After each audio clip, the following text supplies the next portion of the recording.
Thank you very much, Shane. I'm happy for the opportunity to address my fellow Barbadians, residents, and well-wishers tonight. As we do so, every so often in life on this journey, we're brought to a sudden halt when the wind is taken out of our sails, often not of our own making or desire, and believe you me, I know that.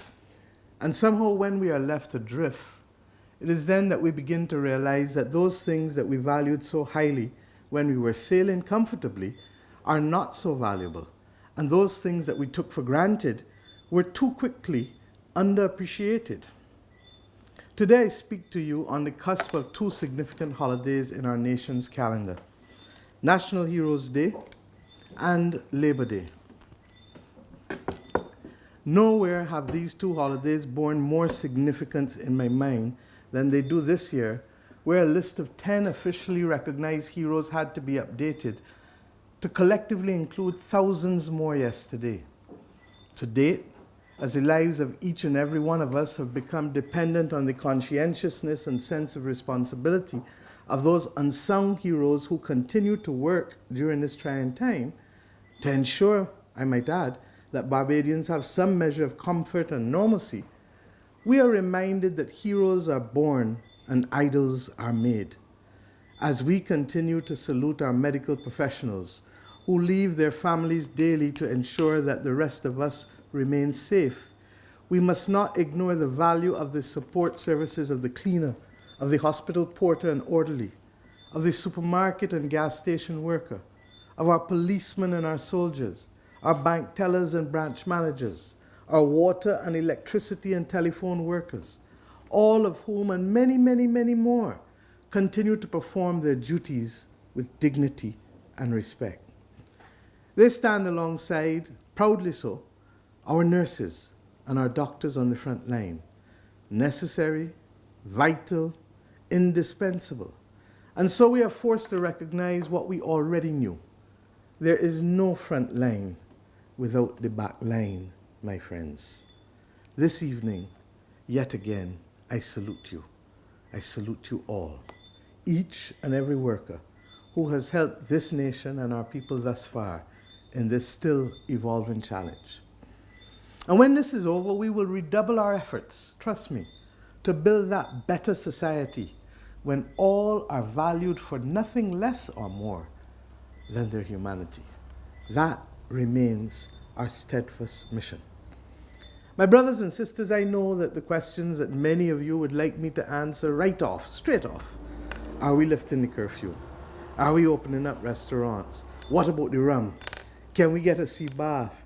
When can we go back to work? Believe you me, I got you.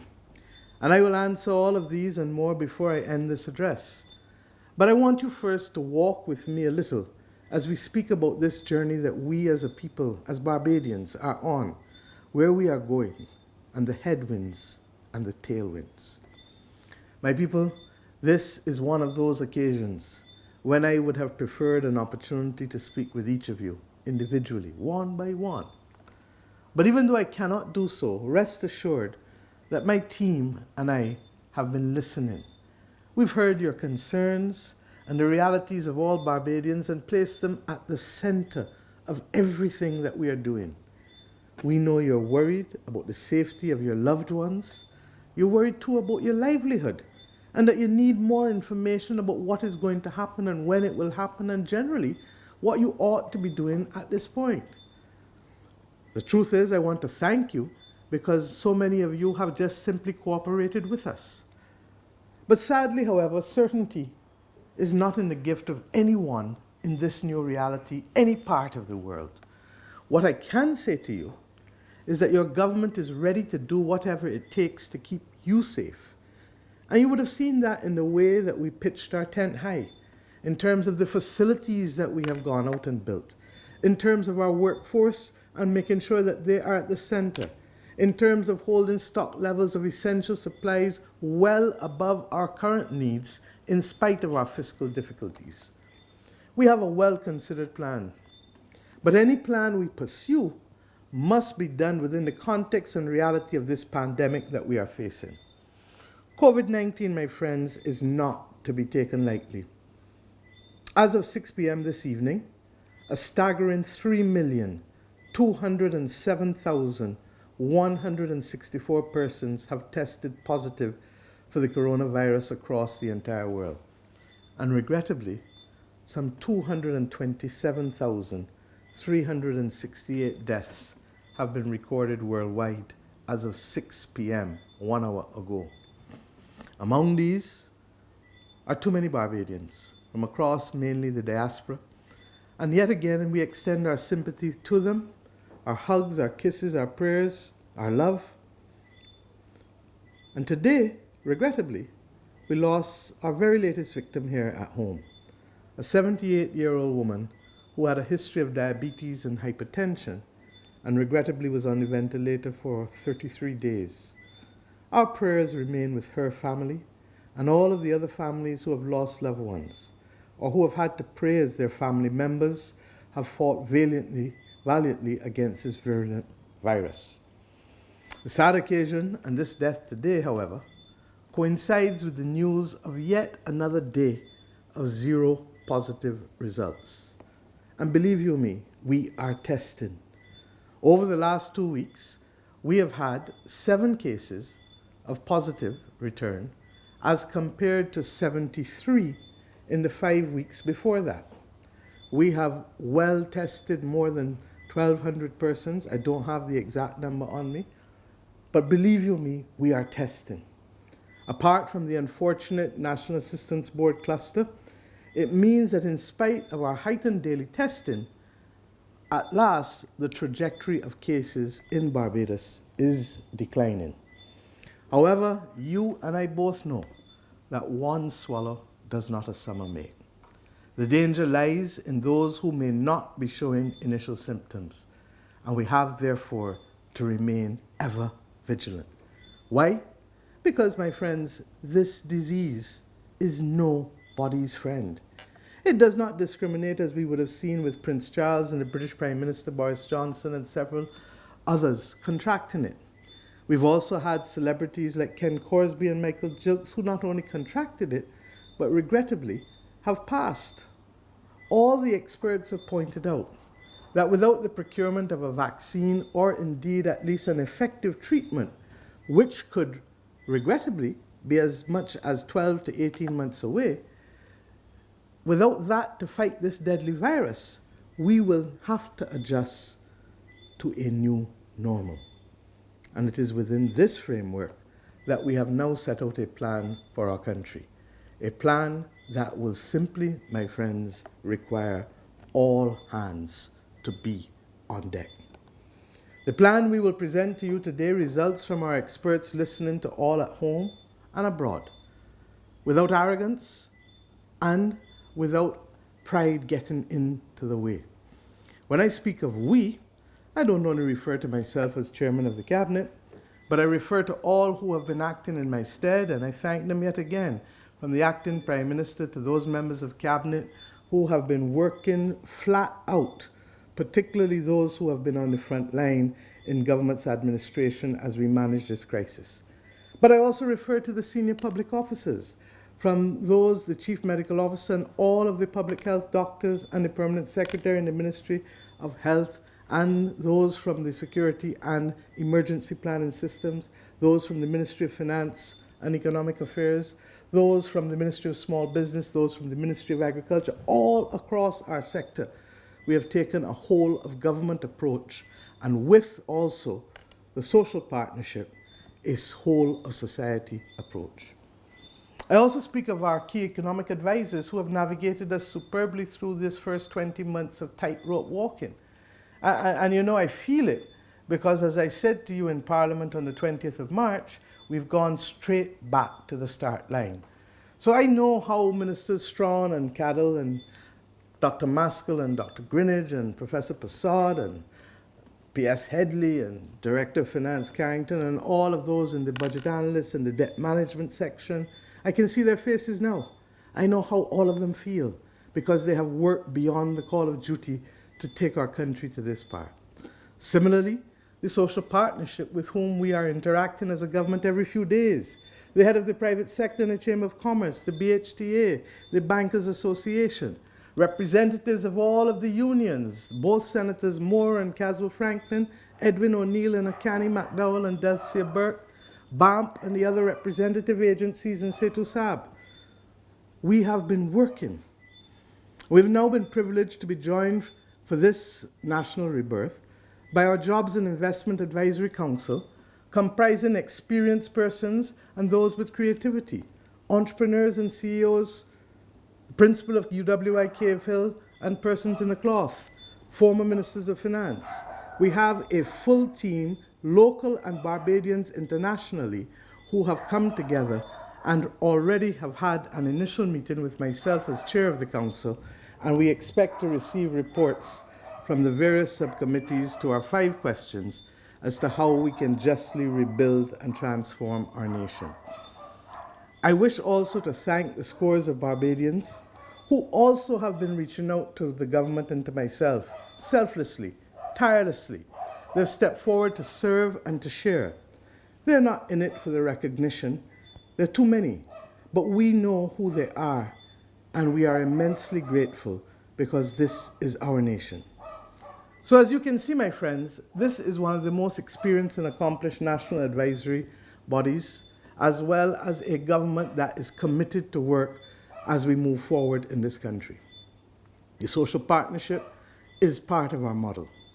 I remind you that we have come together to tackle the greatest threat to our social and economic stability and well-being, certainly for the past 70 to 80 years since World War II. As daunting as the task might appear, this team, empaneled to take on the assignment, will do its duty by the people of this nation. And what is that assignment?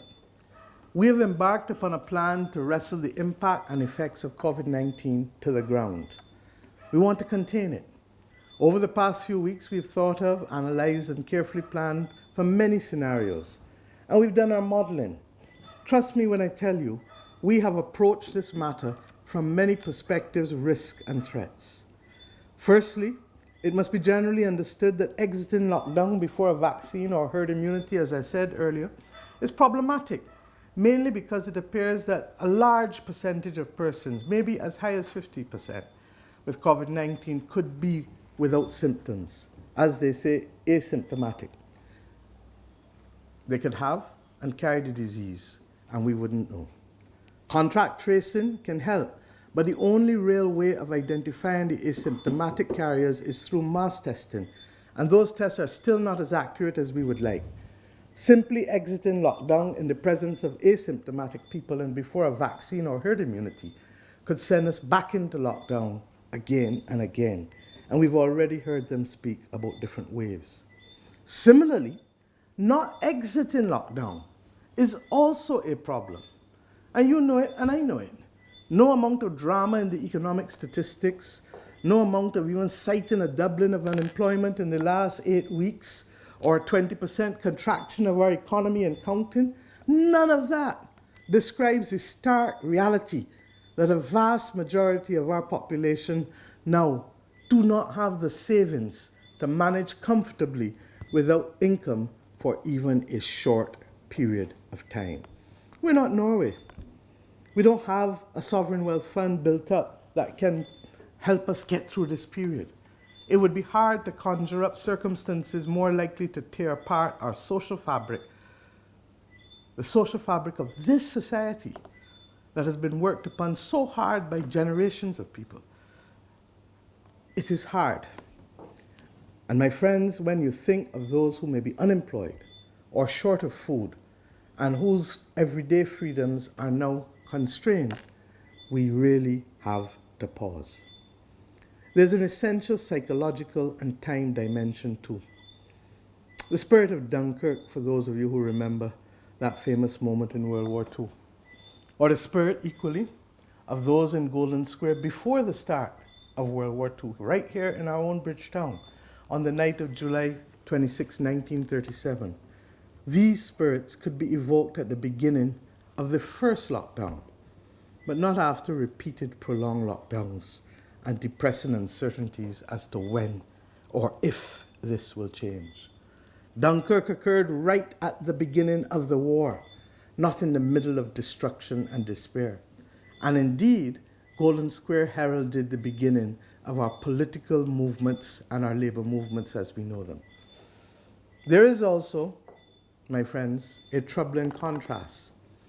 Many of those vulnerable people who are most vulnerable to falling off the social, economic, and psychological edge because they're now incapable of providing for themselves and their loved ones are often those least likely to have complications from catching COVID-19. The young and the healthy. That's a fact. They're the least vulnerable. On the other hand, many of those that we need to protect, the elderly and the sick, the ones who are most vulnerable to COVID-19, are often those least affected financially by a lockdown because they were not working full-time, or they may already be receiving their pension checks, and therefore a cessation of work does not affect them. Further, forcing our people to remain in small places and spaces near their grandparents or those who psychologically need outlets may create new risks. What is it I'm saying? Lockdown, regrettably, is a blunt instrument. To lock down or to open up is a false distinction.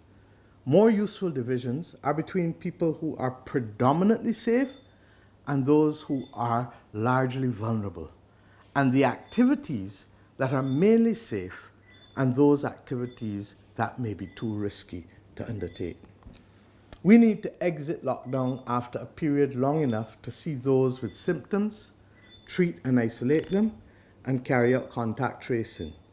But we can only exit lockdown successfully by ensuring that safe people are going to go back to work, but doing only safe things in new and safe ways, and vulnerable people isolated from them in safe places, only doing very safe things. I've told you before that we may well come to a condition where 60% of our workers are working for the rest of the workforce because we want to keep safe people doing safe things and those who are most vulnerable to COVID separated from those who may have to work and to carry it. Within these two guardrails, a significant amount of economic activity can return, my friends, saving some of the jobs, saving livelihoods, and the revenues necessary to provide the essential services that our society needs.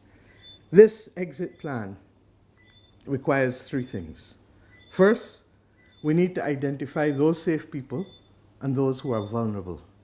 And we can do so by identifying the safest population segments. I mentioned earlier the young and healthy population segment above, but I emphasize healthy given that some of our young people have hypertension and diabetes, regrettably, two critical comorbidities of COVID-19. Second, we need to lay down the criteria of safe activity. And let me just say on the first one that I just left, that as we identify them, we want to work with you in communities to identify where these people who are most vulnerable live. And if we have to separate through living arrangements, families need to come together and talk to each other to see how those who are least vulnerable to COVID can live separately from those who are most vulnerable. And if that can't happen within a family, then we need to look at the communities. And if it doesn't happen within the family or the community, then the government will work with you to start to identify options for living so that those people can work again. As I said, in respect of the other criteria for safe activity, in particular physical distancing, personal protective equipment protocols, good hygiene practices, and managing or eliminating all points of human contact. It may be possible to make much of what we do safe using these protocols that we have been looking at and the technology, but we need to monitor and enforce it too. And by that I mean not only management, but every person, worker or client, customer or onlooker has a role in helping to reinforce the safe measures that we must continue to take. And I say so knowing that every so often sometimes I may try to touch my face, and I've been trying to break myself of that habit. Once only thus far this evening. Third, we need to ensure that safe people are doing safe things in a safe way beyond work, including when they are returning home or how they get to work. The way we manage our travel and transport on buses and returning home is absolutely critical. There will be many homes where such segmentation is not easily possible. As I said earlier, displacing those most vulnerable from their home or the elderly or sick is much more complicated. And that's why I want families to start to have the conversations and communities. And if that can't be resolved, we will have to pull in others to help us through this period of emergency. Private accommodation and transport services currently lying idle in the tourism sector or elsewhere may have to be pressed into action.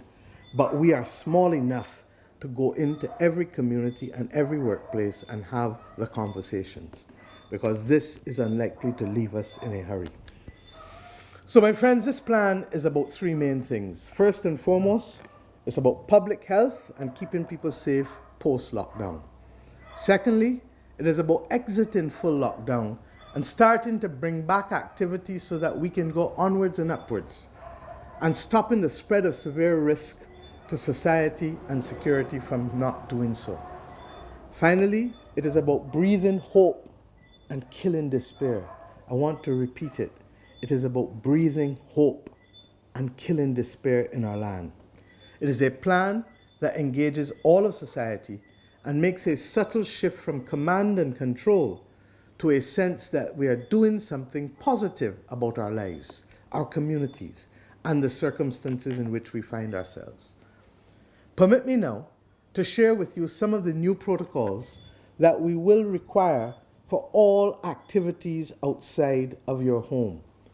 Protocols for safe people doing safe things and for vulnerable people at home who need to be protected. 1. Vulnerable people have first to be determined. Anyone who has a high temperature or a new persistent cough. Anyone who has lost the sense of smell and taste, we've learned. Anyone who is a vulnerable person by your age, we've already asked persons over 70 to remain at home. I know it's difficult. I know I'm in touch with my parents all the time. I know it is hard. But whether it is your age or your underlying health condition or the clinical condition, or if you're pregnant, we're asking you not to take chances. We will get through this, and we will be here to see you when we get through it, my friends. Similarly, are you living with someone in self-isolation or as a vulnerable person? If so, you shouldn't come to work for now. Secondly, we're asking persons all in the public who are going into the public and moving around to start to use masks, whether disposable or cloth. And I know that many of you have started. We have not yet made it mandatory, but we are considering doing so. And at this point in time, until such time, we're asking all of you to wear the mask. Our concern about making it mandatory is that we have adequate supply on islands so that we do not make criminals out of people who are not wearing it. And I'm waiting on that information. I know that some of you already have the disposable masks, surgical, and in particular the N95 mask. But let us agree as we go forward that as far as possible, these should be left for our healthcare workers and our frontline workers. Indeed, Barbadians I know will buy and will make masks, just as I'm so proud at what was done at the Samuel Jackman Prescott Institute with the project with the face shields from the 3D printers that the government invested in some time back. It shows what we can do. 3, travel to the workplace has to be something now that we consider. Wherever possible, workers should travel to their workplace alone using their transport or getting transport from others. Employers need to consider 1, parking arrangements for additional cars and bicycles, providing hand cleaning facilities at entrances and exits. Many who will travel on public transport will now know that buses will be limited to 60% capacity now to provide sufficient space, and only one person at a time can sit in a row on a row of chairs. 3, workplace access points. No non-essential visitors should be allowed. All persons entering the work site are, with their consent, to have their temperature taken, before proceeding onto the site. Temperatures on sites should be tested twice daily by a dedicated nurse assigned to carry out this duty for large workplaces like construction sites, supermarkets, and manufacturing plants or call centers. Employers should introduce staggered start and finish times where possible to reduce congestion and contact as far as possible. All workers, we know this already, must wash or clean their hands before entering or leaving the workplace, and I'd like to believe even during the time that they're at work. Employers must also allow plenty of space, preferably 6 feet, although the WHO's regulations say 3 feet, but 6 feet preferably, between people waiting to enter the site. Employers must regularly clean common contact surfaces, and we know what they are in a supermarket, their trolleys, in other places, their counters, we know what they are. 4, hand washing. I almost feel as though someone is speaking to us as if we were back in primary school, but forgive me. It is so powerful because if you understand how the virus looks, you then begin to understand how soap and water kills the outside lining of the virus and protects us in that way. And that is why we say wash your hands or use hand sanitizer with at least 70% alcohol. Employers must provide additional hand washing facilities, therefore, to what they normally have. And on the larger sites, this is in particular something that we will insist on because of the significant numbers of personnel on site. They must ensure that the soap and fresh water is readily available and kept topped up at all times, a simple task. 5, with respect to canteen and eating arrangements, the workforce for now should be required to stay on site once they have entered it and not seek to use a lot of local shops. Break times should be staggered or reduce congestion and contact at all times. The workforce should be asked as far as possible to bring their meals and refillable drinking bottles from home. Now remember, this is not going to be forever. So when we ask you to do these things, especially as we open back up, I beg you, please do them. Workers should sit, as I said, 6 feet apart from each other while eating and avoid all contact. And payments should be taken as far as possible by contactless methods wherever possible. In other words, put the money in a container and pass the container forward to the person who's working. 6, avoid close working wherever possible. Non-essential physical work that requires close contact between workers should not be carried out. Work requiring human contact should not be carried out at this stage. All workers, except obviously in the healthcare sector, all workers should wear the disposable face mask issued once made available. The close contact will also come with respect to those in law enforcement or others who are simply carrying out their duty to be able to ensure that people are safe in this country. Employers should also seek, where possible, to increase ventilation in enclosed spaces. And they should regularly clean the inside of work vehicles and between use by different operators who may be using the vehicles. Only necessary meeting participants should attend indoor meetings once again. Rubbish collection and storage points should be increased and emptied regularly throughout and at the end of each day. Beyond these protocols, my friends, we must phase our approach to limit bunching and congestion and potential sources at risk.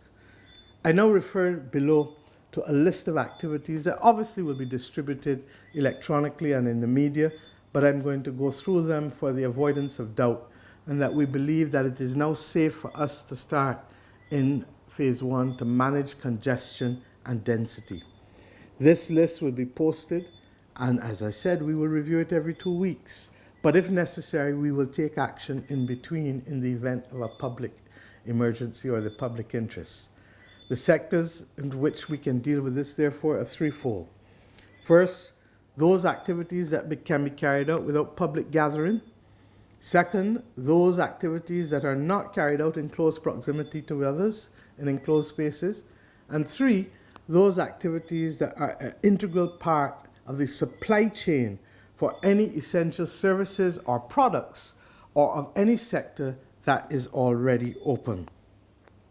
If we are in phase 1 today, and we are following, and the following sectors therefore will now be open for phase 2 on Monday, May 4th. I want to repeat myself for the avoidance of doubt.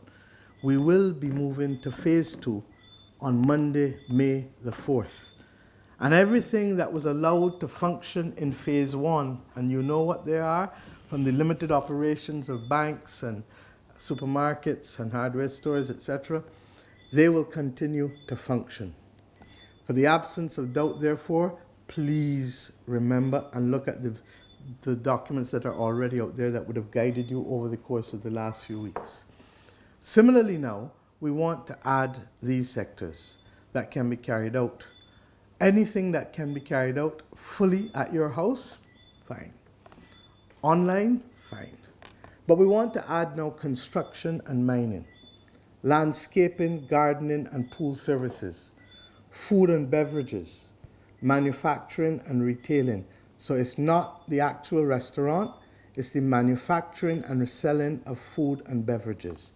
Supermarkets, as I said, finance and insurance companies, legal, accounting and other professional services to support businesses, particularly those businesses that I said just now are already open, tradesmen like joiners and upholsterers and welding workshops, automotive stores and workshops that are necessary to support the maintenance of a safe public transport and private transport system, electronic stores other than for mobile ICT matters, retailers of baby products because mothers are still having babies, building supplies, beauty supply stores. I know that a lot of people are getting very fretful and they may have to do some stuff on their own before we reach to the next level where those people we are accustomed going to, we can go back to in a safe way. And we're working hard on that.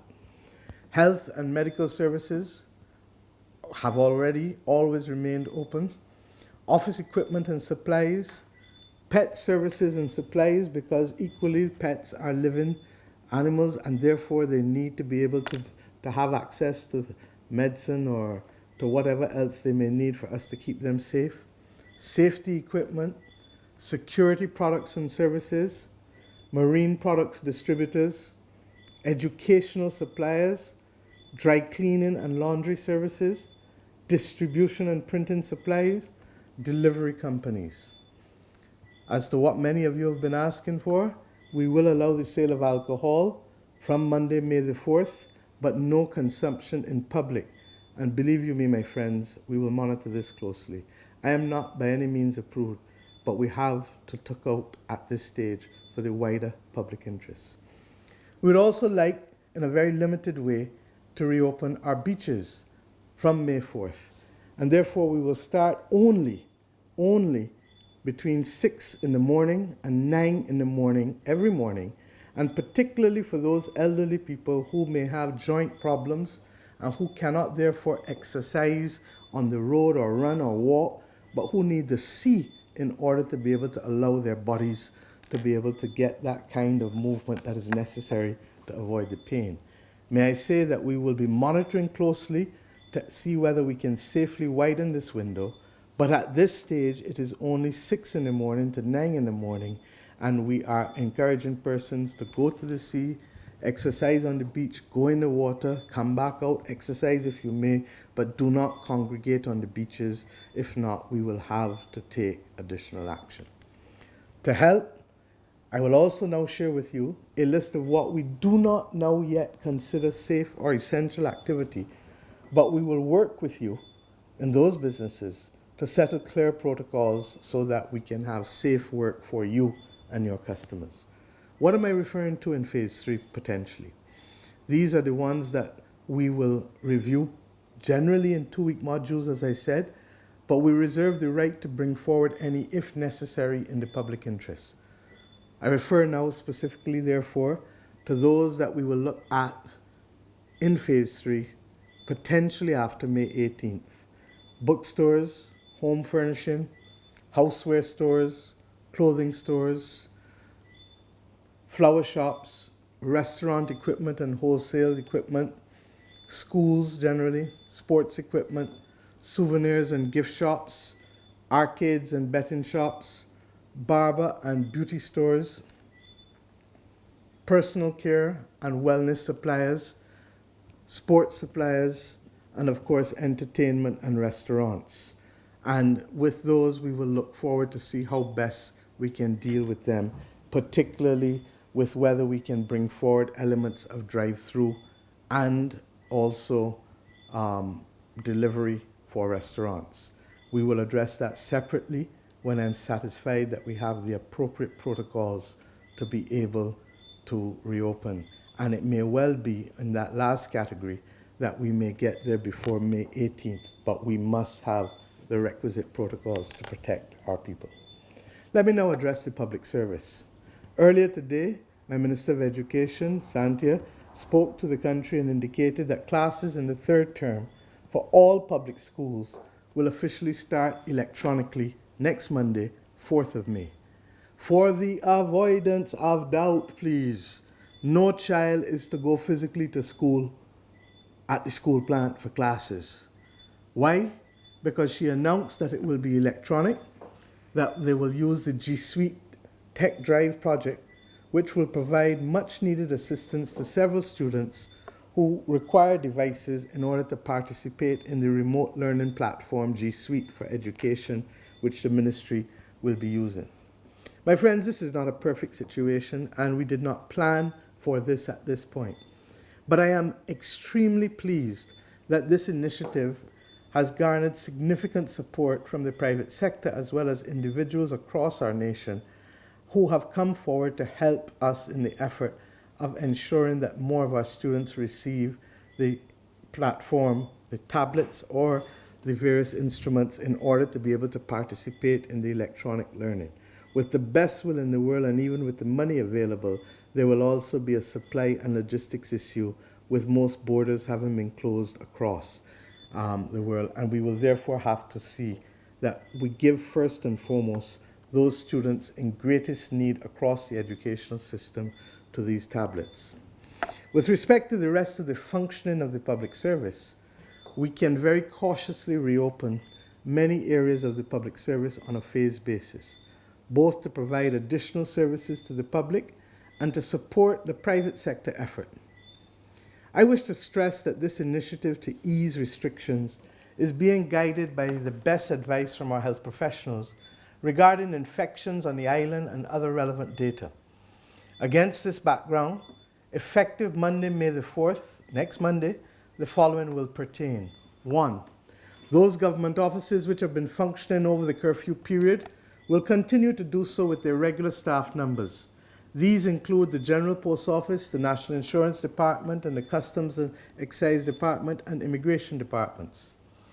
Other government entities which provide functions deemed critical at this time will recommence operations with regular staffing complements to provide full services. Some staff will continue to work from home, and some will come to the office in a flexible arrangement. I consider it important to get the seeds of economic activity growing again, as I indicated, and therefore departments such as those responsible for projects in the Ministry of Transport, Works and Maintenance, in the Lands and Surveys Department, in the Ministry of Housing and the Land Registry, and in the Rural Development Commission are supportive of the kinds of targeted construction activities that we need at this time. Similarly, there will be other entities like the Urban Development Commission that is involved in the completion of the construction of the Cheapside Market, as well as the new facilities for the bargain vendors on the Spring Garden Highway that will have to work. The wider public service, I should say to you, sorry, before going on, that the Bridgetown Port will be operating, I'm informed, from tomorrow in order to be able to facilitate the opening of those stores on Monday that we spoke about. And for that to happen, we need to make sure that the backlog in containers in the port starts to be cleared.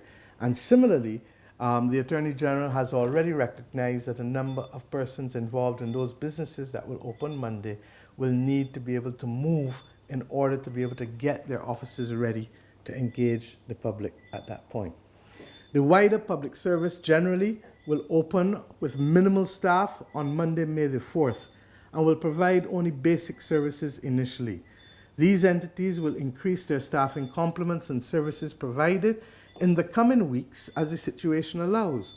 And that is because we don't want to have too many people moving back into work and on the roads at the same time. So we're taking a phased approach. Those offices which nevertheless will have partial staffing initially to facilitate the public will be entities like the Town and Country Planning Department and the Urban Development Commission, as I mentioned just now, units in the Ministry of Finance and Economic Affairs and Investment, including the Public Investment Unit that is helping us deal with a lot of matters now, and as I indicated earlier, the RDC, Rural Development Commission, and the Ministry of Housing, Lands and Rural Development. I want to stress, my friends, that when these new measures come on stream, in all instances across all arms of government, the requirement of physical distancing must be observed. Only those engagements which do not put the public nor the officers in danger should be allowed. As we go forward, there will necessarily be a need to work through issues in this new environment, such as the provision of personal protective equipment for staff and adjustments to some physical spaces. It will be important for persons to follow the guidelines, observe the physical distancing, and wear masks as advised, as we indicated earlier. Members of the public should also expect that the speed of service delivery in some partially staffed offices will not be the same as obtained when those offices were operating with full staff and complements. And I ask you to remember this and to be patient as we try to meet the needs of the country's public health while still ramping back up some level of services for the benefit of you, the public.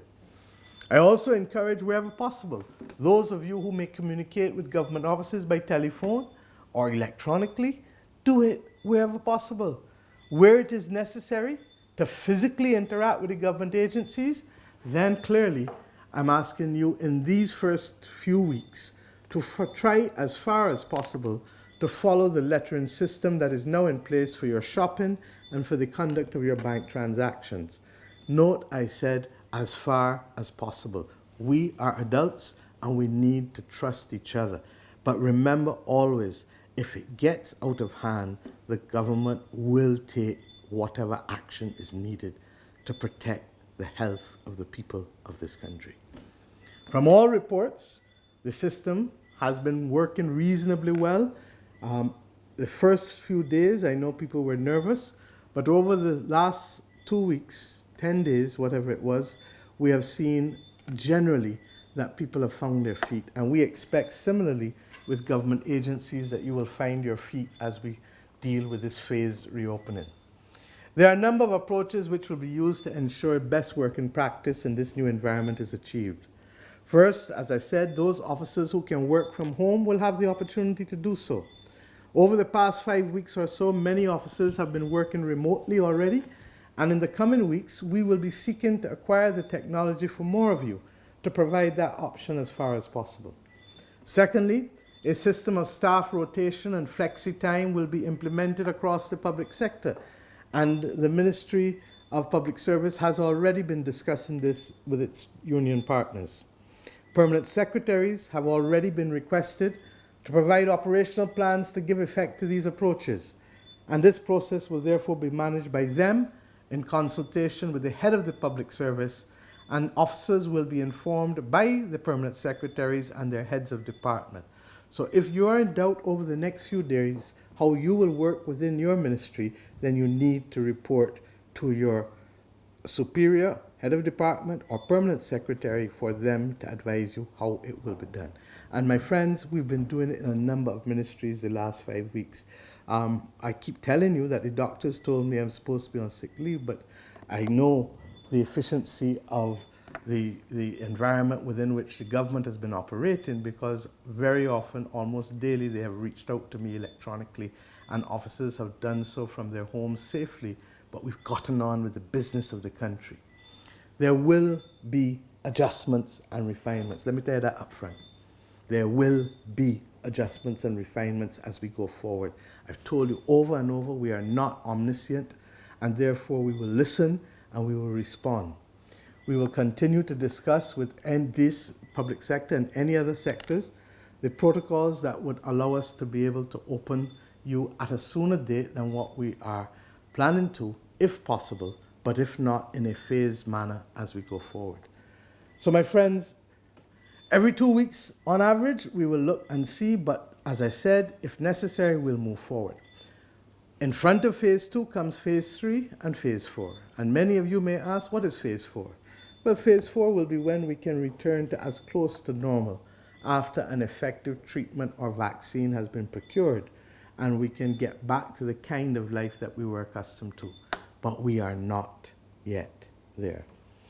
I'm also in conversation with members of the private sector to establish a hotline for some of you working within the private sector as tradesmen, as small businesses, as larger entities, but who may be unsure if you are allowed or when you will be allowed to work and under what conditions.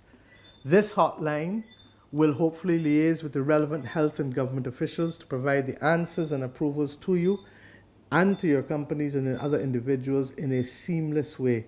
And I look forward to that information being distributed to you over the course of the next few days. We will keep you informed in a frank, honest, and continued way, regular conversations, and give you notice wherever possible. What people, however, must now focus on is how do we create these livelihoods again that will allow people to live and live with dignity.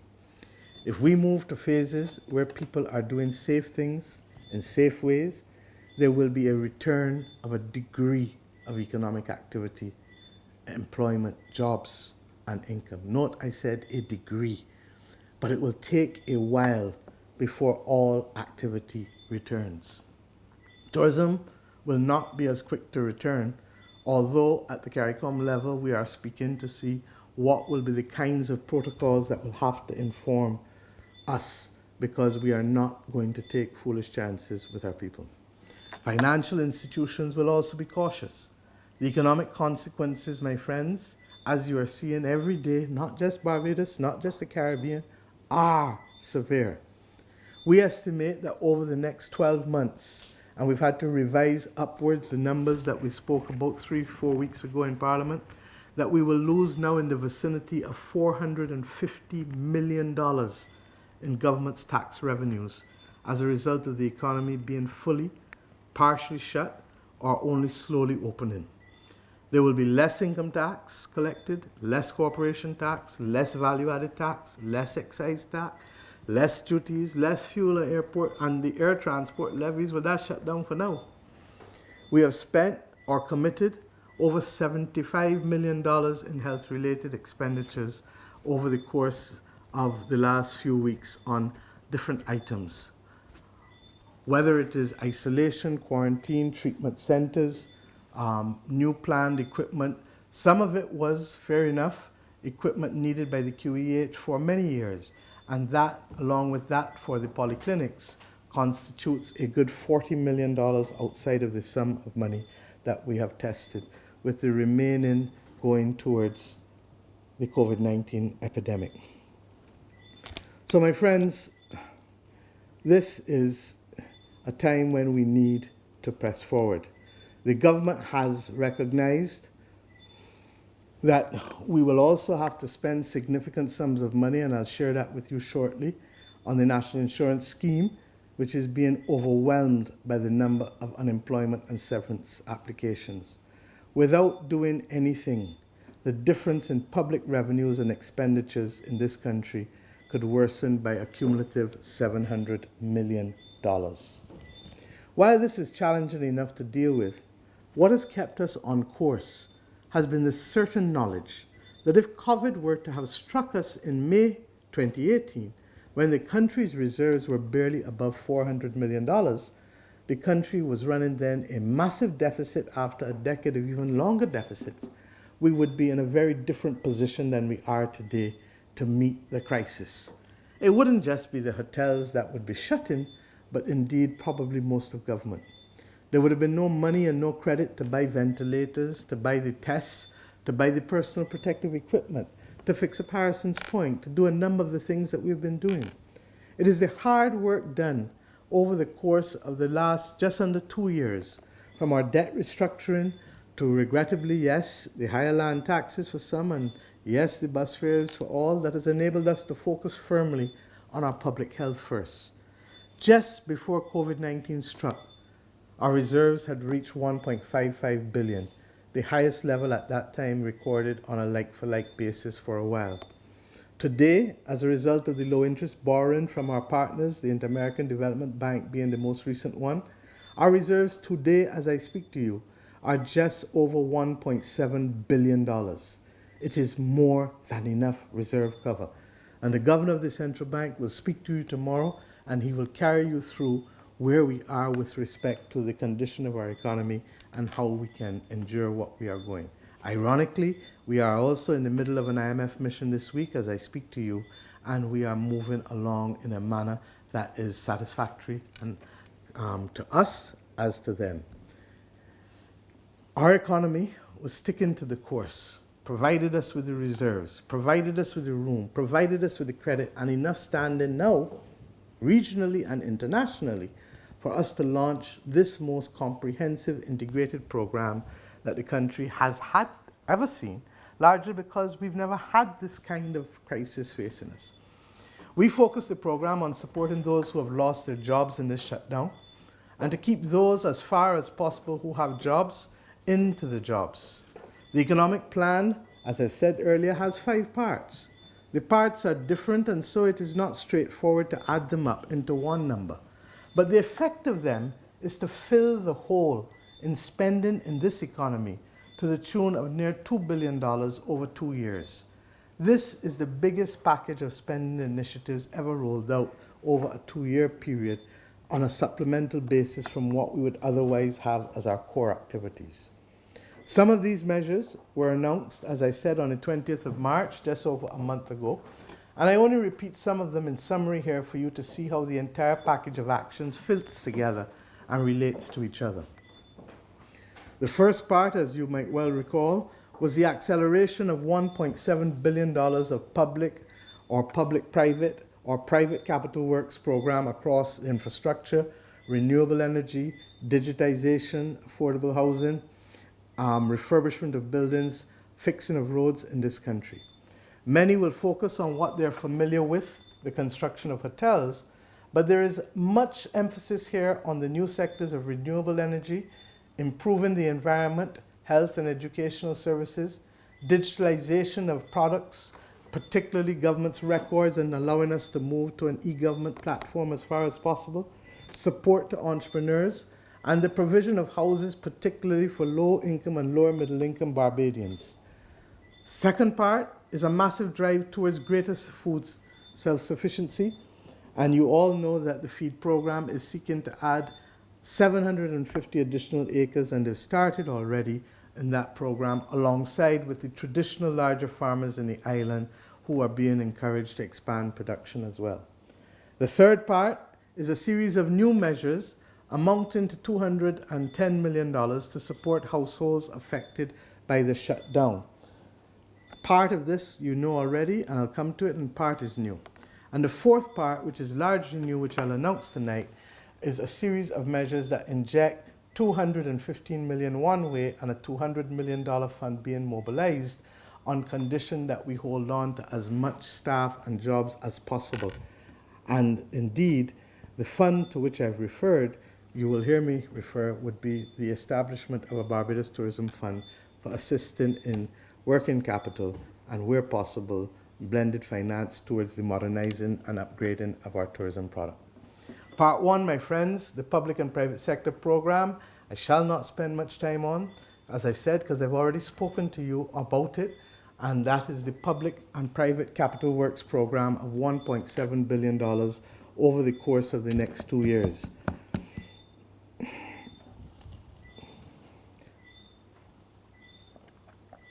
This sum, also this year, includes an additional $90 million in central government's capital expenditure program over what we spent last year. To put it simply, we will now be spending at least $274 million in our capital government's capital budget on the refurbishment of buildings, on road construction, market refurbishment, a massive environmental cleanup and sanitization program, digitization, and the other projects that I've spoken to you generally about when I spoke on March 20th. This does not include an expanded capital works program to be undertaken by the Barbados Water Authority, which we are now working with them to raise $50 million to start that process that will see a number of critical water projects undertaken and completed in order to improve the very unfortunate position where some Barbadians in parishes are still not receiving the flow of water. I should remind us all that we have already spent in COVID expenditure, specifically over the course of the last few months, and that would have been brought to book in the last financial year, a sum of $44.4 million, which includes from the refurbishment of Harrison's Point that I spoke about to the purchase of critical medical equipment and supplies and other supplementary goods needed to manage and contain the spread of the virus. And indeed, we would also have included the restocking of medication on an early basis given the disruption of the supply chain that we saw globally, and we felt that we wanted to protect our access to critical medication, not just for COVID, but across the board. The government is also working with financial institutions on a massive public-private home building program called Homes for All, and I explained that to you on the last occasion. We're also working with private investors on a range of renewable energy investments, including the 360 million green energy park supplying 30 megawatts of renewable power that we hope will be launched and will be the subject of discussions and negotiations with the Ministry and the Barbados Light and Power and the Sanitation Services Authority. We are aligning our regulations generally to ensure that our 2030 target for being fossil fuel free will spur an investment boom in renewables from as early as the next 9 months. And finally, we anticipate, as I've indicated, about $800 million still in investment from the private sector, and hoping that that number will even increase. Even though the average construction period is likely to last longer, we hope, than the pandemic, bankers in some instances are getting a little anxious on summer projects, and therefore I'm only speaking to the ones that we are certain about. In recent weeks, where that anxiety has cropped up, my team has been working hard with other financial institutions regionally and internationally, and with private investors to support at least the early resumption or to start back up those projects that may have difficulties. The ones to which I speak that constitute just over the $800 million over the next 24 months are as follows. Sam Lord's, and some will resume as early as the next week or two. Sam Lord's Castle, as I told you before, has resumed, and that, as you know, is a $400 million project. 75 apartments at the Crane, which were being built and should be completed by the end of this year. $25 million in improvements to the Apes Hill Golf Course that had also started before the shutdown.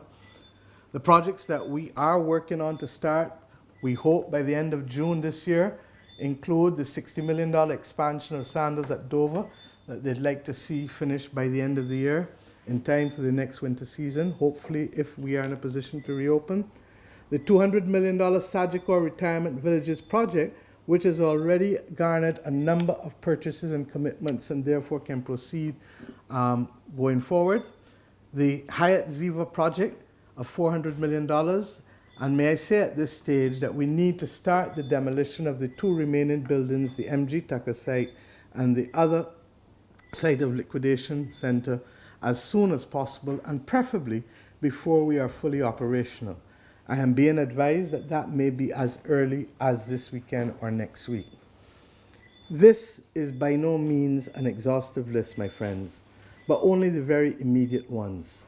I use this opportunity to remind us of the establishment of the Jobs and the Investment Advisory Council again, and I've asked the GIS Government Information Service to issue a press release tomorrow so you'll see all of the members and the various subcommittees that we have established in order to be able to report back to government within the next 2 to 4 weeks, depending on the area of concentration. We know we have to build back, and we know we have to build back better. And I look forward, therefore, to their responses, particularly to the 5 questions that we have given them that we will use to enhance government's development program as we go forward. Believe you me, my friends, Barbados needs to be able to diversify our economy as far as possible. Against that background, food security. We've talked about it too long. We've started to bring into cultivation 750 acres of land for short crop cultivation under government's feed program. This will not only boost employment, provide jobs, but it will also support our longer term goals to enhance our country's food security and to improve linkages between the tourism and agricultural sectors. But it will also, importantly, increase our reserves at a critical time if we can reduce our food imports. Interestingly enough, the discussions are taking place in the US now as to what may happen to their food chain, and hence the President's determination to give the executive order with respect to the supply, production and supply of meat. We recognize that one of the biggest threats to agricultural livelihoods in our country has been and continues to be predial larceny. And it is particularly criminal at this time when we know that food is so valuable to so many households. My government is committed to putting an end to it as far as possible. But we need to work with you and the communities to make sure that people's hard work does not come to naught because of people stealing. I spoke to the Attorney General and he has agreed to issue instructions to the Royal Barbados Police Force to establish the dedicated predial larceny unit for enforcement, strict enforcement. But we will also let technology work for us by allowing farmers to use drones so that they may use geofencing to protect crops and livestock. Part 3 of our economic program is a $210 million flow of funds to support vulnerable households. The first one, I remind you, the national insurance system, as we said before, is the first line of defense for most of our households. Those who were laid off by their employer get unemployment benefits for 6 months. Those on short week will get 60% for the days that they're not working. So if you work 3 days, you'll get 60% of the other 2 days being paid to you. I announced these measures, as I said, on the 20th of March earlier in Parliament. In the last 5 weeks, however, our national insurance scheme has received, as of Monday this week, 29,076 new claims for unemployment benefits. It is a staggering number. More are still likely to come. My team has worked hard to remove the red tape that would otherwise have delayed payment to this group of Barbadians, and many have already received their first check last week, and others are continuing to do so this week. Indeed, as of Monday, the NIS has paid 10,989 persons the large sum of $11.19 million for unemployment benefits, and that would carry them for the first 4-week period. The NIS will continue to dispatch all of the benefit claims as far as possible, as quickly as possible. You will ask yourself, does the NIS have more than sufficient assets to cover this? Yes, we do. We have the sufficient assets to meet these demands. But many of these assets are not liquid, or it's not in the right divisions. For example, our severance payments fund is a healthy $140 million, while our unemployment benefit was down to $19 million, which, as you can see from the first few payments, will cause it to be exhausted any minute now. The government, therefore, will support the national insurance scheme, whether through existing funds being held at the central bank from loans that we've already received under policy-based lending, or by purchasing bonds that the NIS holds to the tune of $250 million. The economic team will settle which method it prefers in the next few days.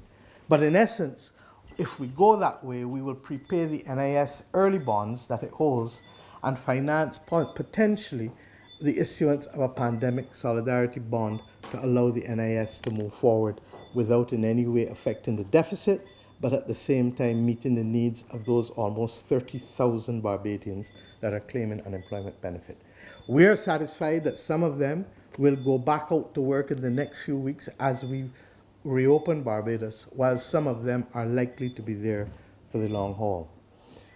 The second point that I'd like to make is that self-employed people who make contributions to the National Insurance Scheme are not entitled to unemployment benefits under the law as it stands now. And while there are genuine practical challenges to providing unemployment benefits to a self-employed person, there is also a real need. There are too many who are now suffering, and we care for all. We will now launch, therefore, a new one-time business cessation benefit for the self-employed of $1,500 per month for each of April and May only, so that those persons who have paid NIS as self-employed persons, and there are roughly just under 2,800 persons who have, will now be entitled to draw $1,500 for April and $1,500 at the end of the month of May. This will cost the National Insurance Scheme the sum of $8.5 million and will be paid out of the monies that we will be providing to enhance the National Insurance Scheme's liquidity over the course of the next few weeks. Let me also remind you, my friends, that I had already announced a household survival program of $20 million to be split between $10 million for welfare to accommodate increased rates of benefits. We increased the benefits, as you know, by 40% as of April 1st. And then another $10 million that I announced, which is to be managed by those households, for those households who do not now receive NIS benefits, but who are in bad need of support.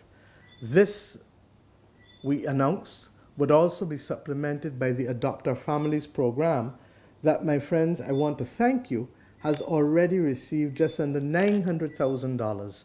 And may I continue to ask those who can afford to reach out and to support this fund. If, as a result of COVID-19, a household is left with no one employed, we are using this mechanism to provide a minimum income. It's not as much as we would like, but we do believe that that $600 that is being paid will go a long way to being able to ensure that food can be bought and put on people's table and basic utilities paid. So, as we go forward,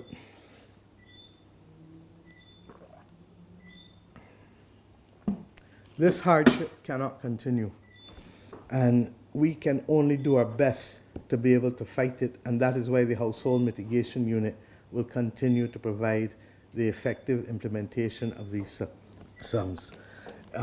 The persons that they were looking at last week were just over 3,868 persons, some of whom came off the list because they too would be receiving unemployment benefit. The fourth part of the economic program, my friends, is a $215 million jobs investment and business survival program, plus the establishment of a $200 million Barbados Tourism Fund facility, which is a loan facility, and which we are now designing and executing. Let me therefore now come specifically to those measures. The private sector in Barbados is the largest investor and employer in the country by a multiple of 6. In the same way that we needed to take preemptive measures to make sure that the national health system was not overwhelmed by COVID-19 cases, we have to take preemptive measures to make sure our national social security system is not overwhelmed. We achieved this through several steps to support cash flows on condition that firms, as I said, hold on to as much staff as possible. Against that background, I've given instructions, one, for $131 million, which remains to be paid to Barbadians for personal income tax refunds and value-added tax refunds to be paid. $50 million is owed to Bajans and those working here in personal income tax refunds. And $80 million is owed in VAT refunds. In this environment, cash is king. Cash is king for government, for businesses, and indeed for households. This liquidity will be sorely needed today and therefore will help firms meet their payroll and pay critical suppliers where possible. I will tell you that we also have another $89 million in corporation tax refunds to make, and we shall make those payments later in the year as our cash flow allows. May I remind us as well, however, that this injection of $131 million comes on the heels, my friends, of $205 million in cash payments made for tax arrears already last year, and $301 million issued in bonds to Barbadians and others for ResLife customers for commitments that they had under CLICO, that CLICO had to them, and we settled that $300 million in bonds. And those were just the CLICO commitments, not even the British American ones. These cash flows, I have no doubt, have been instrumental in helping to keep this economy supported up to now. I had already previously announced in Parliament that those employers who retain at least 3/4 of their staff complement will be able to defer the employer's contribution for National Insurance Scheme for the next 3 months in the first instance, with another 3 months if necessary. Understand the impact of that, because it means that NIS's income is being thwarted at the same time that it is being required to pay out large sums of money. In addition to those two, however, I now want to announce that we will establish a new $40 million VAT loan fund for those companies who are registered with and pay value-added tax and who can show that their cash flow has been severely disrupted by the pandemic and the measures taken to contain the outbreak. That's most of you who are registered and pay VAT in this country. This fund, this loan fund, will offer you a 12-month interest-free loan to help buttress your cash flow such that you can get through this difficulty. Who is entitled?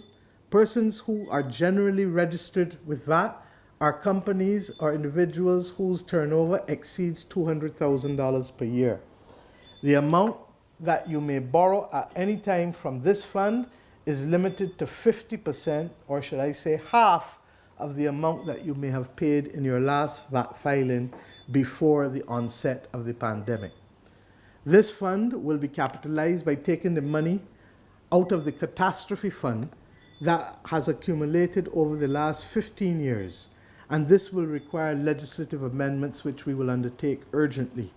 We will seek to repurpose it to avoid insolvency and bankruptcy in too many of our local companies, and indeed, as a result, further unemployment.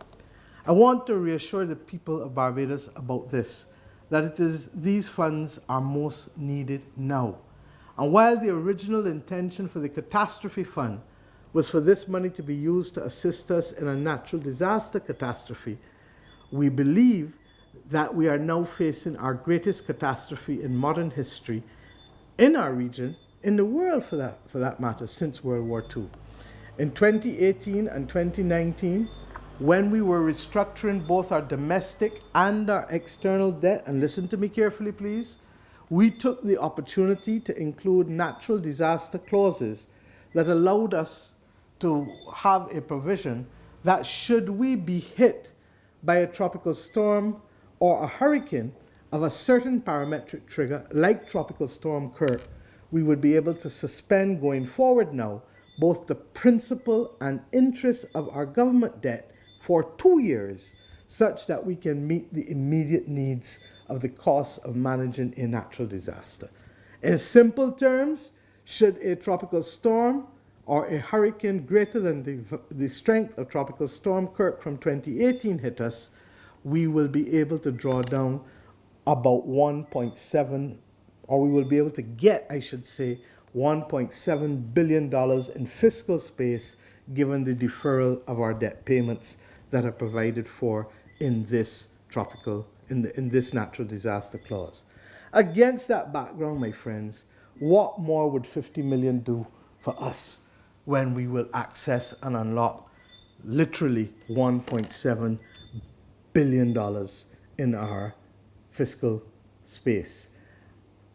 As a result, our government believes that the greatest use of those funds in the catastrophe fund now is to support Barbadian businesses and Barbadian jobs, and therefore it makes no sense to retain that $50 million in the catastrophe fund when it is needed to keep the heads of people and businesses above water.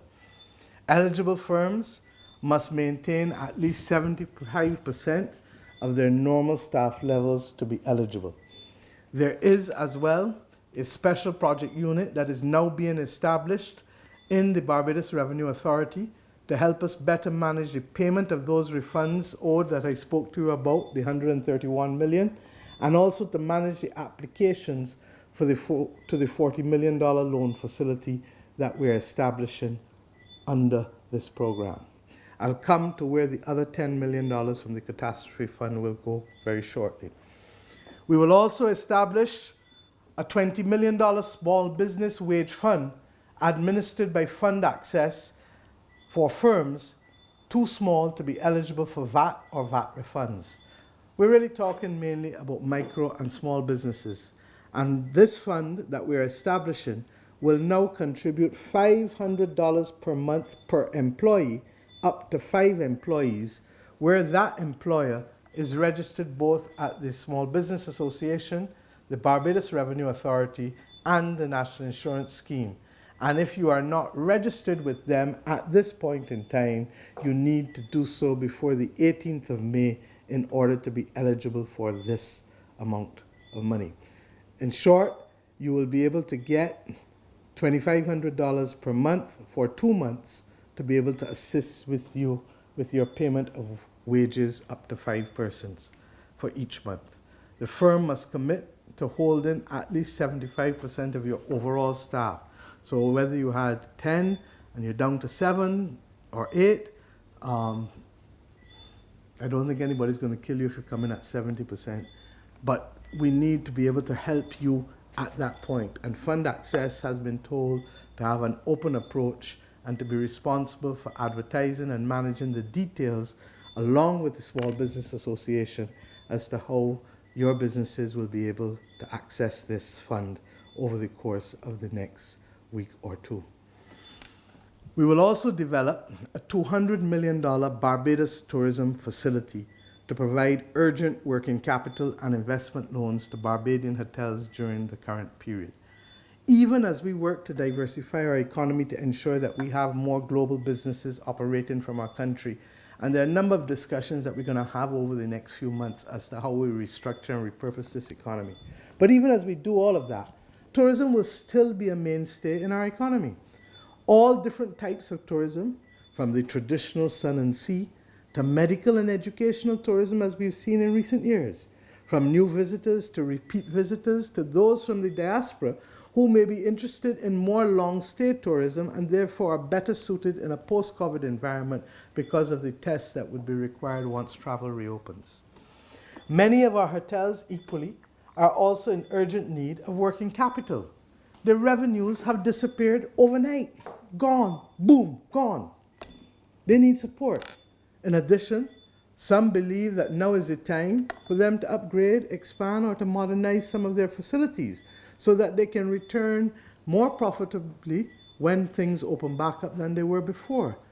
We also know that now is also a time when they cannot take on high interest rates or short repayment periods. It will simply force them into bankruptcy.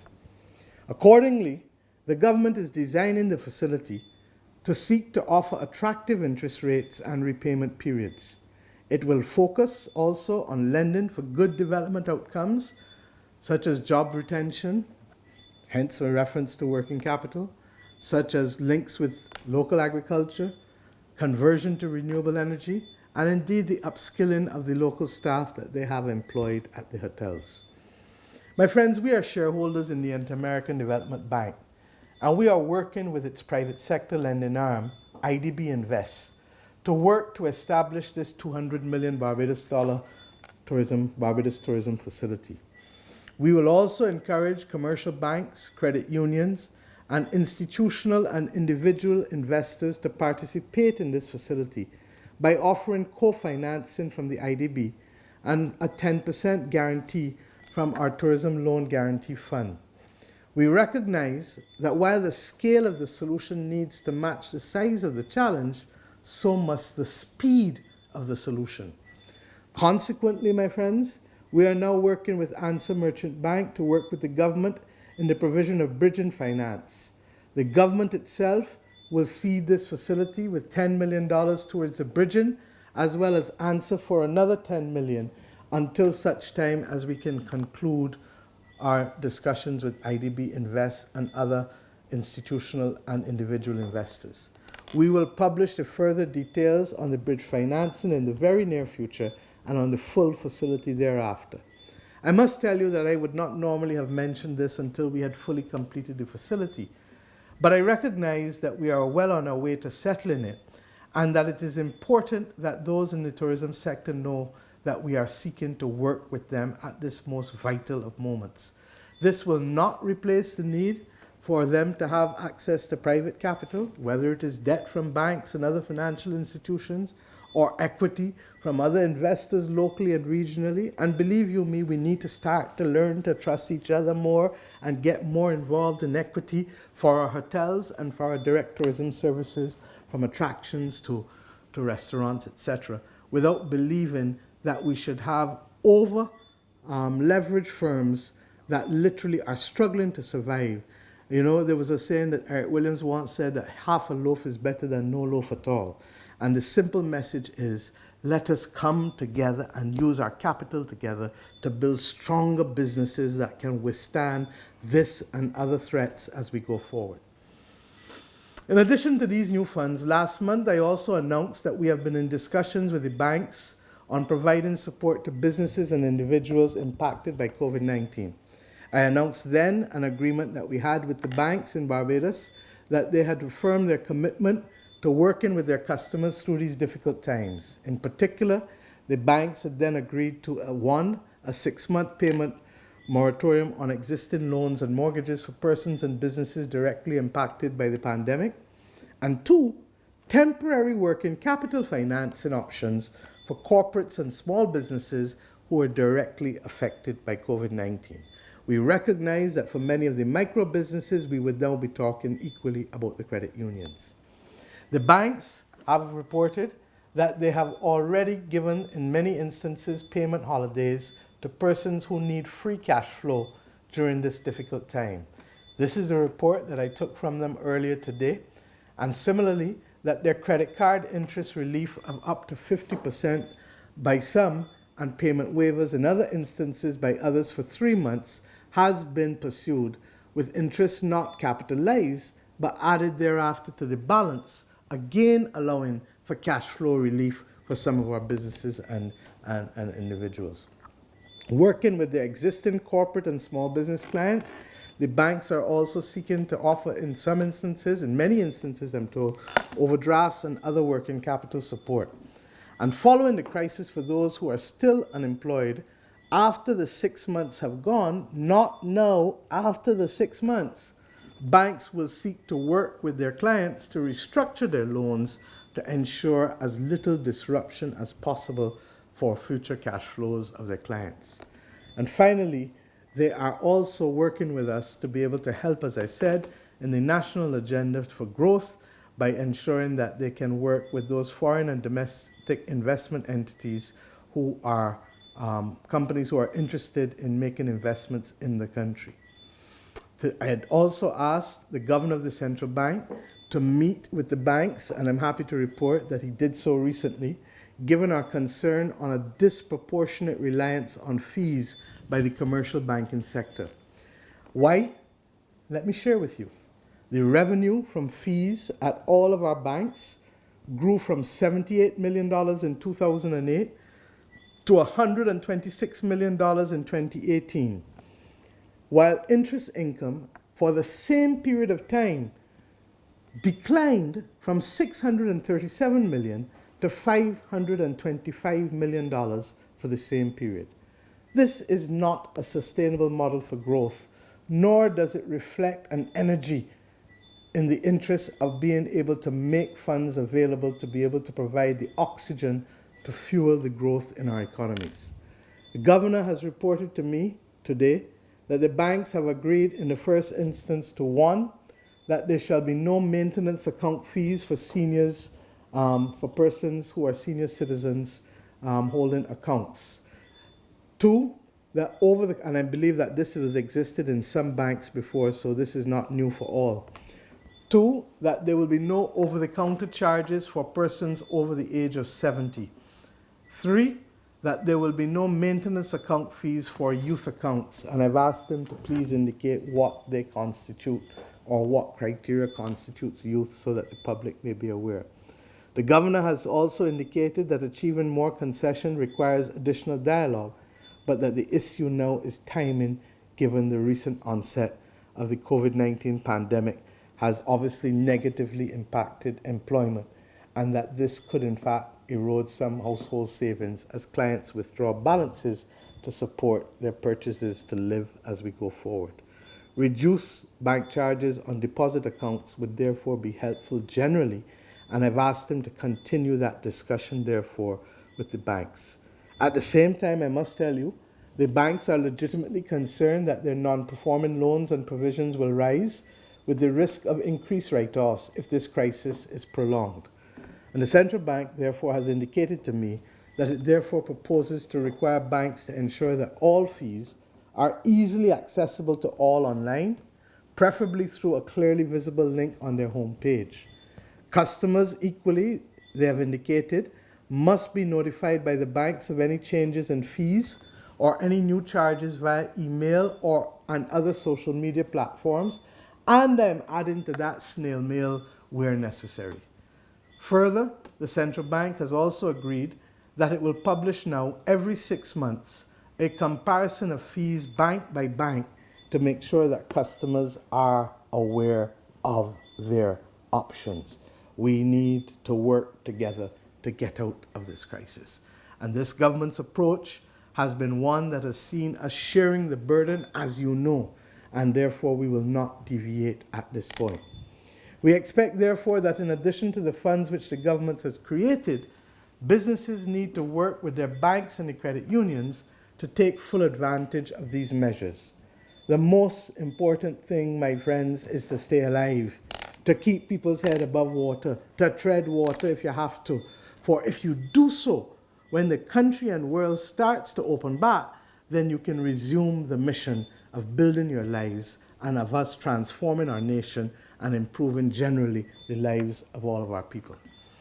On the matter of utilities, I want to say before I end that I've asked the Director of Finance and Economic Affairs to meet with the utility companies, water, light, telecoms, natural gas, to see how best they can work with their customers with respect to their bills for April and May, given the disruption caused by the cessation of work and the imposition of the curfew. This is not easy, but we need to be able to make sure that we carry as many people with us. The final part of our economic program are the non-fiscal measures, my friends, part 5. And these are a number of things that we can do and must do that go simply beyond the issue of cash. I am referring to those things that don't necessarily cost immediate money, but are essential for persons and businesses to make money or save money. The first, of course, that affects every household is to continue to be vigilant for all forms of price gouging. I must tell you that I do not necessarily want to go back to the days of state supply of basic supplies. But if we have to go there in order to guarantee that every house in Barbados has access to food at affordable prices, then this government will not blink. It is against this background that the Ministry of Commerce must now drill down even further and look into retail prices versus wholesale and imported prices to begin to understand where the problems of increased pricing can truly be found, as we are seeing by persons in this day and age bringing forward their chits and receipts to be able to show the differences in prices over a short period of time. Secondly, we're asking all persons who have projects and financing but are simply awaiting approvals from Town and Country Planning for permission to please contact my office to the Permanent Secretary in the Prime Minister's office so that we may isolate these projects and have them fast-tracked for you, because as far as possible, we know that construction constitutes some of the safer activity that we can undertake in a post-COVID-19 environment, and we want to use this opportunity to rebuild and to repurpose a lot of the facilities that we have. It is consistent with our commitment to ensure that anything that can be carried out by persons who are least vulnerable to COVID and who have the appropriate protocols in their workplace to enhance safety can continue. Thirdly, the committee which we started last year to be able to reform how we do business in this country, chaired by myself, will expedite its work, and I expect a lot of progress over the next few months to ensure that we can reduce the bureaucracy and to eliminate many of the unfortunate rules and obstacles that prevent people from doing business in a seamless way. This will mean new systems, for example, for a national identification card. We will continue with that because it allows for a greater degree of activity to be conducted digitally for all of our citizens. If we had that now, we would be in a far better position than we are. It includes us establishing a new automatic clearinghouse as a public good for financial transactions. The encouragement in the use of digital money, essentially carrying Barbados to a new platform, a journey which we have started, but COVID-19 is now catapulting us into it at an even more rapid rate. My friends, we are all on the front line now. Don't fool yourselves. We are all on the front line. This is now the time when we need to be our brother's keeper and our sister's keeper. We may have to consider how best we can each carry some of the burden that is necessary to get our country and our families through safely. I have heard all of the conversations over the course of the last few weeks taking place about the cuts in salaries in the public and private sector that should be undertaken. I am moved by one simple point. If this does not move us now to help carry those who cannot carry themselves, at this point, what more will it take for us to help them?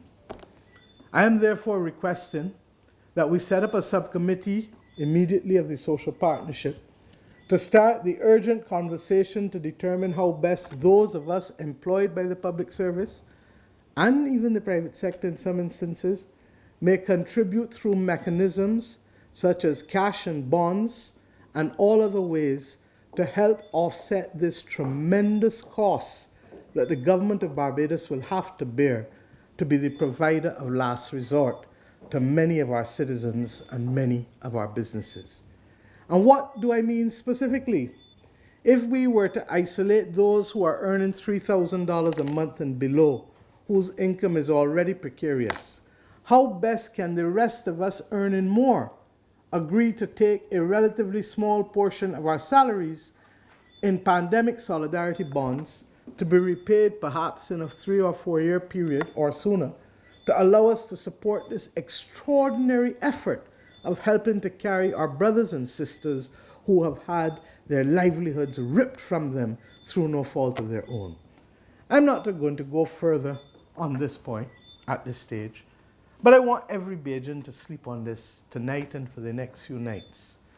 My brothers and sisters, we have to agree that we must work together to guarantee food on the table of every single Barbadian household. For once we can do that, and once we have life, we shall meet again to do the larger and greater things that give us even greater excitement. Although I suspect that the last 5 weeks have taught us that the greatest gratitude and the greatest pleasure comes in the most simple things in life. So, yes, we will receive assistance from the IMF, from the CDB, from the Inter-American Development Bank, from the Latin American Development Bank, otherwise known as CAF. But that will not be enough even with the relaxation of the primary fiscal surplus targets that we've agreed with the fund in principle and that have now to go to their board to move from 6% to 1%, giving us an additional $550 million in additional space. But if you are going to lose $450 million in revenue, and if you have to repurpose a lot of your expenditure to support health care and to be able to support the vulnerable and to be able to support businesses that will go under if they don't get the support, then you can see it is a rough road we are traveling. But it is one, my friends, I know that we can get through. There were many who doubted that we could get through when we started at the end of May 2018. And we got us to that point. Regrettably, having had the experience, we now have to learn again and teach others that we can do it from start all over again. So we look forward to the results of the consultation. In short, the economic package I've announced tonight is unprecedented. Yes, it is. And as unprecedented as the grievous ordeal we have faced and will continue to face for a while, it is what it is. We are not alone in this fight. Because of our investment in international relationships, because of our commitment to work through issues from first principles, and because we've already had a commitment to work with our brothers and sisters in the international and regional community in a way that is caring and reinforcing. The supplies that I told you we got from Cayman Islands and Dominica, we continue to get support from CARFA, PAHO, and the WHO, for whom we thank now for agreeing to work with the Caribbean community in helping us to unlock some of these supply and logistics chains so that we do not feel as though we are working in the wild, wild west, just simply to get from swabs to testing kits to basic protective equipment for you, the frontline workers, to work in this world. You would have heard me earlier today speaking to Christiane Amanpour on CNN International and making a call for a global leadership initiative of not just heads of government across the world, but world leaders across different sectors with different interests, from Pope Francis right back through to others in the business community. After World War II, let me remind you, the world committed to a new world order and to new organizations to suit the needs of the time. The United Nations was formed 75 years ago.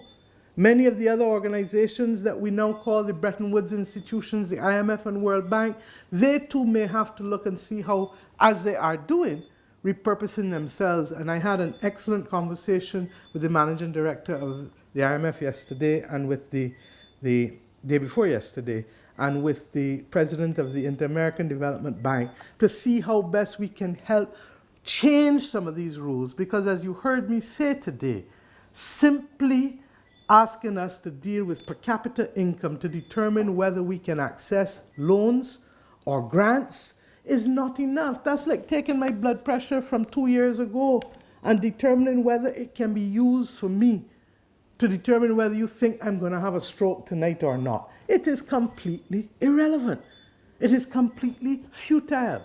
So we are asking the international community to recognize that we are on the front line with respect to the climate crisis. Hurricane season, my friend, starts in a month's time, 4 weeks' time. Get your act together.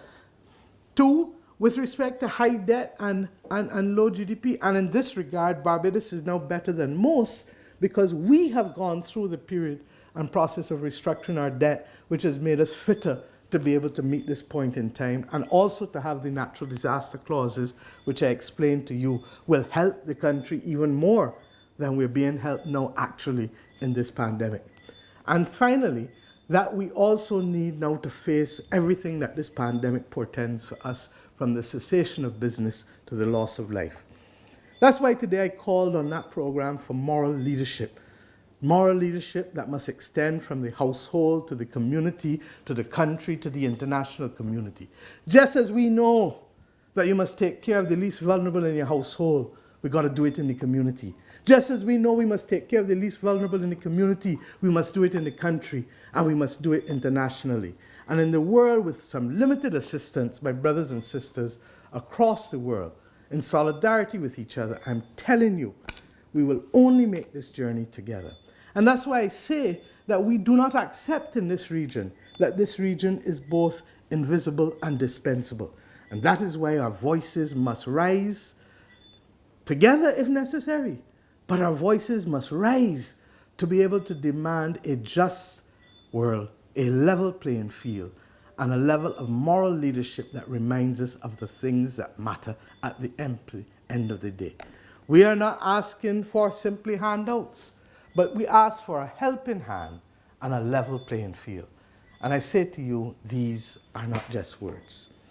So it seems to me to be the settled view, after listening to everyone, from the health officials locally and internationally, that the challenges and risks posed by this virus may well be with us for some months to come, many months to come.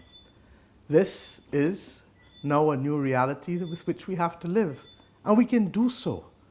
As we embark on it, as we must, In this new phase of rebuilding our economy and our country, I urge you also to be purposeful, not inflexible, purposeful, as we seek to negotiate and successfully meet whatever challenges lie ahead. And the challenges do lie. I repeat, we're not out of the woods. The path we have chosen for the present has hazards, but it is the one most consistent with our character and our courage as a nation and as a people. Our goal is not to return the economy or to protect everyone. It's not one or the other. It is to do both. We will protect everyone, but we will also seek to transform and rebuild our economy and to make us fitter and stronger to face all that we must face going forward as a nation. We do so by isolating the most vulnerable among us and changing the way how we behave. And those conversations must take place at the level of families and communities, at the level of workplaces, and in the level of our country. At this time, to reimagine our development and where we must go, let us refurbish. Let us use the time to rebuild where we can, or to retool, or even to retrain just by going and seeing what we can learn that we didn't know before. Let us come back fitter and stronger. Let us commit as Bajans to be our brothers and sisters keepers such that we shall leave no one behind. And where possible, let us do our own part. Each of us, do your part to help us move forward. To those in our vulnerable groups who may be tempted to move around because you are not yet incapacitated, I beg you do. I beg you. Ensure that you can get help from others wherever possible and whenever it is offered. Do not take foolish chances. We are not seeking to take away your independence, but we are seeking more so to keep you safe. To the young people who want to socialize and meet up with your friends because you're bored at home, I urge you to bear with us for a little while longer as we continue to keep you and our fellow citizens safe. If you do the right thing, my friends, believe you me, and follow the directives and the protocols, your friends will still be there to hang out and socialize once we get over this hurdle. To our workers, I implore you to protect yourselves as you have been instructed in the use of personal protective equipment at all times, and also not to take your safety for granted. It is critical. As a courtesy to you and your colleagues, keep your safety evermost. And may I say at this stage that the new hours for the curfew will be from 8 p.m. to 5 a.m. But within that context of 5 a.m. and 8 p.m., we expect as many of you to go about your business efficiently, expeditiously, and safely. So as we navigate these tempestuous seas, we must stay on course if we are to reach safe ground and to move into phase 3 and eventually phase 4. Any refusal to comply will cause us to run aground and set us back to where we started, a scenario that we can ill afford. We are only here tonight because we had a downward trajectory for the last 2 weeks generally. We had 73 cases in the first 5 weeks. We had 7 cases in the last 2 weeks. At no time has it been more pertinent for us to look after one another and to be each other's keeper. Above all, we must treat each other with high levels of empathy and kindness. This, I swear, is a winnable fight, but its winnability is based on our commitment to change our behavior in a way that we have never done before. It's hard for me. I know it's hard for you. But just as I can do it, I know you can do it too. And when we do it together, we can say that we have succeeded as one. So join with me and let us make that solemn commitment today, remembering always that with God on our side, we shall have no doubts nor fears. In the words we also know so well, upwards and onwards we shall go as we reopen our country, and greater will our nation grow in strength and unity. Stay safe, my friends, and above all else, God bless us. Thank you.